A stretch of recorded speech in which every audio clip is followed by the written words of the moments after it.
Et c'est Tristan au micro de Radio Vallée de la Lézarde. C'est actuellement la 16e édition du Polar à la plage grâce à l'association Les Encres Noires. Et à mes côtés, j'ai le plaisir d'avoir Pascal Millet. Bonjour.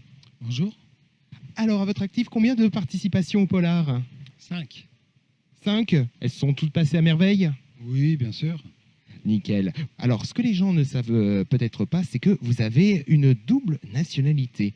Alors, est-ce que la place du polar au Canada est-elle aussi importante qu'en France? Bon, là, je ne sais pas beaucoup parce que ça fait longtemps que j'ai quitté le Québec. Là, sur le salon, il y a des gens qui pourraient répondre mieux que moi à cette question, notamment Madame Bourassa, qui est spécialiste du polar québécois. D'accord, mais peut-être que il y a peut-être certaines inspirations qui peuvent paraître plus évidentes à élaborer en France qu'au Canada. Je pense que le polar, on doit le retrouver à peu près partout dans le monde. C'est les choses qui arrivent avant que les policiers, eux, arrivent. Donc ça doit être un peu universel. Universel avant tout. Alors, est-ce que vous continuez à participer à des ateliers d'écriture auprès des différents publics? Oui, bien sûr. Je travaille notamment en Bretagne avec des gens qui sont assez éloignés du livre et de la lecture. Je travaille avec des jeunes sur les conditions, les risques avec l'adolescence. Donc oui, je travaille, je fais de nombreux ateliers d'écriture. Comment ils le ressentent, ces différents publics? Vous parlez là de ces gens-là, comment ils ressentent? Je pense qu'ils sont étonnés de savoir, de voir qu'ils peuvent écrire quelquefois des choses très intéressantes. Ça surprend à quel point l'imagination que ça peut procurer ce style, ce genre.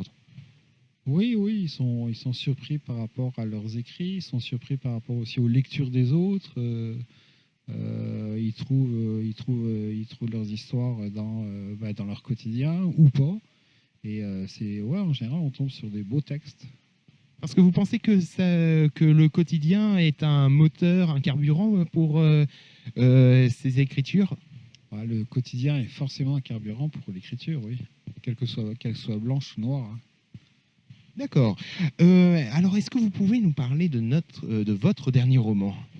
Alors, mon dernier roman, Morgane Mafia, c'est une balade en Bretagne, polar, avec des vrais policiers, et Merlin l'Enchanteur. J'ai refait un peu la légende arthurienne dans mon petit coin de paradis. D'accord. Donc, sans entrer davantage dans les détails, l'intrigue, l'histoire, elle va nous emmener là où vous nous avez dit, en Bretagne. En Bretagne. Et pour rentrer un peu plus dans les détails, que va-t-il se passer? Je reprends la légende arthurienne, donc Arthur, la fée Morgane, la fée Viviane, Merlin l'Enchanteur, et je les transporte en Bretagne contemporaine. D'accord, donc une transposition totale. D'accord. Y a-t-il des projets futurs? Oui, bien sûr, il y a toujours des projets futurs.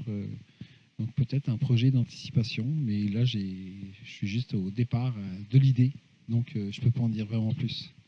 Pour l'instant, ça reste en cours d'élaboration. Il y a encore de l'inspiration à avoir pour que l'idée prenne place. Mais ça avance bien. Ouais, ça va avancer. Pas tout de suite, mais ça va avancer, ouais. Ça avancera un moment ou un autre et on sera là, j'en suis sûr, pour faire part de l'avancement. Eh bien, il me reste qu'à vous remercier. Et voilà, ça m'a fait plaisir de vous avoir et je vous souhaite un excellent festival. Merci à vous.